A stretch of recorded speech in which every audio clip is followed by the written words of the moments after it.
ಚಿಕ್ಕಣ್ಣ ನೋಡಿದ್ರೆ ಇಷ್ಟೊಂದು humble and simple. ಉಪಾಧ್ಯಕ್ಷ ಸಿನಿಮಾದ ಪ್ರೊಡ್ಯೂಸರ್ ಬಂದು ಡೇರ್ ಡೆವಿಲ್. Dead opposite. ಹೆಂಗಿತ್ತು ಕಾಂಬಿನೇಷನ್?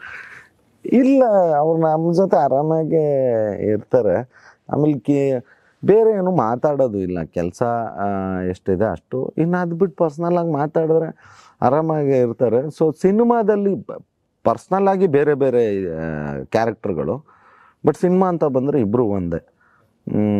ಅವರು ಸಿನಿಮಾದಲ್ಲೂ ಹಂಗೆ ಇರ್ತಾರೆ, ಒರಿಜಿನಲ್ ಆಗು ಹಂಗೆ ಇರ್ತಾರೆ. ಅಂದ್ರೆ ಯಾಕೆ ಹೇಳಿದೆ ಅಂದ್ರೆ ಈ ಸಿನಿಮಾ ಕೂಡ ಸಾಕಷ್ಟು ಸಮಸ್ಯೆಗಳು ಬರುತ್ತೆ. ಅವ್ರು ಹಿಂದೆ super duper hit cinema already ಸ್ಯಾಂಡಲ್ವುಡ್ನಲ್ಲಿ ದೊಡ್ಡ ನಿರ್ಮಾಪಕರು ಆದ್ರೂ ಕೂಡ ಅವ್ರ ಸಿನಿಮಾ ಕೂಡ ಸಿಕ್ಕಾಪಟ್ಟೆ ಸಮಸ್ಯೆಗಳು. ಹೌದು, ಕೆಲವೊಂದು ನಿರ್ಮಾಪಕರ ತರ ಕುಗ್ಗಲ್ಲ, ಹಿಂಗ ಆಗೋಗ್ಬಿಡ್ತಾವ, ತಲೆ ಮೇಲೆ ಕೈ ಎತ್ಕೊಂಡು ಕೂರ ಮನುಷ್ಯ ಅಲ್ಲ, ಕಿತ್ಕೊಂತೀನಿ ಹೆಂಗ್ ಜೋಬಿಗೆ ಕೈಯಾಗಿ ದುಡ್ಡು ಕಿತ್ಕೋಬೇಕು ಅಂತ ಗೊತ್ತಿದೆ. ಅಂದ್ರೆ ಎಲ್ಲೋ ಕೆಲವೊಂದು ಶೋಗಳನ್ನ ಟಿಕೆಟ್ ಕೊಡದಲ್ಲೇ ಓಡಿಸ್ತಾ ಇದ್ದಿದ್ದು. ಅಂತ ಒಬ್ಬ ನಿರ್ಮಾಪಕನ ಅವಶ್ಯಕತೆ ಚಿಕ್ಕಣ್ಣನಂತಹ ನಟರಿಗೆ ಎಷ್ಟಿದೆ, ಇಂಡಸ್ಟ್ರಿಗೆ ಎಷ್ಟಿದೆ? ಅಲ್ಲ, ಇಂಡಸ್ಟ್ರಿಗೆ ತುಂಬ ಇದೆ ಸರ್. ಈಗ ನನಗೆ ಅಂದರೆ ನನಗೆ ಫಸ್ಟ್ ಅವ್ರು ಬಂದಿದ್ದೇ ದೊಡ್ಡ ವಿಷಯ ಬಿಡ್ರಿ. ಯಾಕೆ ಅಂದರೆ ಈಗ ನೆಕ್ಸ್ಟ್ ಸಿನಿಮಾಗೆ ಯಾರೇ ಬಂದ್ರೂ ಈಗ ಒಂದು ಇದೆ ಹಿಂದೆ, ಇಷ್ಟ ಆಗತ್ತೆ, ಒಂದಿಷ್ಟು ಕಲೆಕ್ಷನ್ ಮಾಡ್ತೀವಿ ಅದು ಇದು ಅಂತ. ಬಟ್ ಏನೂ ಗೊತ್ತಿಲ್ಲದೆ ಬಂದು ಕೋಟ್ಯಾಂತರ ರೂಪಾಯಿ ಹಾಕೋದಿದೆಯಲ್ಲ, ಒಂದು ಕತೆ ನಂಬ್ಕೊಂಡು, ಇಲ್ಲ ಈ ಕತೆ ವರ್ಕ್ ಆಗುತ್ತೆ ಅಂತ ಆ ಕಾನ್ಫಿಡೆಂಟ್ ಇಟ್ಕೊಂಡು, ಅದಕ್ಕೆ ನಾನು ಥ್ಯಾಂಕ್ಫುಲ್ ಆಗಿರ್ಬೇಕು ಅವ್ರಿಗೆ 100%. ಅಂಥ ಪ್ರೊಡ್ಯೂಸರ್ ಇಂಡಸ್ಟ್ರಿಗೂ ಬೇಕು. ಈಗೇನಕ್ಕೆ ಅಂದರೆ ಈಗ ಡಿಸ್ಟ್ರಿಬ್ಯೂಷನ್ನೂ ಬೇರೆಯವ್ರಿಗೆ ಕೊಡಲಿಲ್ಲ ಅವರು.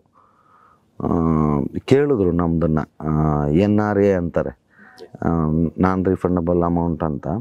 ಎಂಟೈರ್ ಕರ್ನಾಟಕ ಸುಮಾರು ಜನ ಕೇಳಿದ್ರು, ಕೊಡಲೇ ಇಲ್ಲ ಮನುಷ್ಯ. ನನಗೆ ಭಯ ಇತ್ತು, ಕೊಡ್ತಾ ಇಲ್ಲ ಗುರು, ಏನು ನಮ್ಮ ಸಿನಿಮಾ ಇವರು ಡಿಸ್ಟ್ರಿಬ್ಯೂಷನ್ ಇವರೇ ಮಾಡಿದ್ದಾರೆ, ಹಿಂದೆ ಮದಗಜ ರಾಬರ್ಟ್ ಎಲ್ಲ ಮಾಡಿದ್ದಾರೆ. ಬಟ್ ಅಲ್ಲಿ ದರ್ಶನ್ ಸಾರು ಶ್ರೀಮುರಳಿ ಅವ್ರು ಇರೋದು, ಇದು ಚಿಕ್ಕಣ್ಣನ ಪಿಕ್ಚರು, ಯಾರು ಬರ್ತಾರೆ ಎಲ್ಲಿ ಹಾಳು ಮಾಡ್ಬಿಡ್ತಾರೋ ಹಂಗೆ ಹಿಂಗೆ ಅಂತ. ಸೊ ಅದಾದಮೇಲೆ ಅಂದರು, ಇಲ್ಲ ಅಪ್ಪಾಜಿ ಚೆನ್ನಾಗಿದೆ, ಇದು ಬೇರೆಯವರು ಕೊಟ್ಟಿದ್ರೆ ಮಿಸ್ ಹೊಡೆದಿರೋದು, ನಾನು ಈ ಸಿನಿಮಾನ ಬಿಡಬಾರ್ದು, ಗೆಲ್ಲಿಸ್ಲೇಬೇಕು ಅಂದ್ಬಿಟ್ಟು ನಾನು ಮಾಡಿದೆ ಅಂತ. ಸೊ ಹಂಗೆ ಆಮೇಲೆ ಪ್ರತಿಯೊಬ್ಬರು ನಿಲ್ಬೇಕು ಸರ್, ಅವ್ರವ್ರ ಕೆಲಸದಲ್ಲಿ ಅವ್ರವ್ರು ಸ್ಟ್ರಾಂಗಾಗಿ ನಿಂತರೆ ಮಾತ್ರ ಮಾಡೋಕ್ಕೆ ಸಾಧ್ಯ. ಸೊ ಪ್ರೊಡ್ಯೂಸರಾಗಿ ಮತ್ತು ಡಿಸ್ಟ್ರಿಬ್ಯೂಟ್ರಾಗಿ ತುಂಬ ಸ್ಟ್ರಾಂಗಾಗಿ ನಿಂತರು. ಇವತ್ತೇನು ಒಂದು ಎಲ್ಲ ಕಡೆ ನಮ್ಗೆ ಒಂದೊಂದು ಚೆನ್ನಾಗಿರೋ ಥಿಯೇಟ್ರ್ಗಳು ಸಿಕ್ತು, ಎಲ್ಲ ಕಡೆ ಒಳ್ಳೆ ಕಲೆಕ್ಷನ್ ಬರ್ತಿದೆ. ಅದಕ್ಕೆ ತುಂಬ ದೊಡ್ಡ ಎಫರ್ಟು ನಮ್ಮ ಪ್ರೊಡ್ಯೂಸರ್ ಉಮಾಪತಿ ಅವ್ರದ್ದು ಇದೆ.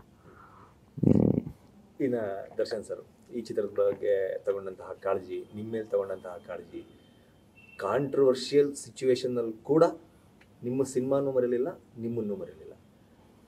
ಪ್ರಶ್ನೆ ಬೇರೆ ಇರ್ಬೋದು, ಹೌದು, ಉತ್ತರ ಮಾತ್ರ ನಿಮ್ಮ ಪರವಾಗಿ. ಅಲ್ಲ, ಖಂಡಿತವಾಗ್ಲು. ಯಾಕೆ ಅಂದರೆ ಈಗ ಎಲ್ರಿಗೂ ಗೊತ್ತಿರೋದೆ, ಈಗ ನಮ್ಮ ಪ್ರೊಡ್ಯೂಸರ್ಗೂ ದರ್ಶನ್ ಸರ್ಗೂ ಮನಸ್ತಾಪಗಳಾಗಿತ್ತು ಅಂತ. ಬಟ್ ಅದು ಯಾವುದನ್ನೂ ಮನಸ್ಸಲ್ಲಿ ಇಟ್ಕೊಳ್ಳದೆ, ನೀನು ಮಾಡ್ತಿದೀಯಾ, ನಿಂಗೆ ಒಳ್ಳೇದಾಗಲಿ ಅಂತ ಪ್ರತಿ ಮೂಮೆಂಟಲ್ಲಿ ಸಿಕ್ಕಿದ್ರು. ಆಮೇಲೆ ಎಲ್ಲೆಲ್ಲಾಗುತ್ತೆ ಅಲ್ಲಿ ಯಾವುದು, ಈಗ ಸ್ಟೇಷನ್ ಹತ್ರನೂ ಅದನ್ನ ನನಗಂತೂ ನಂಬಕ್ಕೆ ಆಗಲಿಲ್ಲ ಬಿಡ್ರಿ. ಒಂಥರ ಶಾಕ್ ಆಗೋಯ್ತು ಅವ್ರು ಕೊಟ್ಟ ಹೇಳಿಕೆಗೆ. ಯಾರಿಗೂ ಗೊತ್ತಿಲ್ಲ, ಮೀಡಿಯಾದವ್ರಿಗೂ ಗೊತ್ತಿಲ್ಲ, ನಮ್ಮ ಜೊತೆಲಿರೋರ್ಗೂ ಗೊತ್ತಿಲ್ಲ. ನಾವೆಲ್ಲ ತಿರ್ಗಾ ಏನಾದ್ರು ಮಾತಾಡ್ಬಿಡ್ತಾರೇನೋ ಅನ್ನೋ ಫೀಲಲ್ಲೇ ಇದ್ದಿದ್ದು. ಅವ್ರು ಏನೂ ಹೇಳಲಿಲ್ಲ.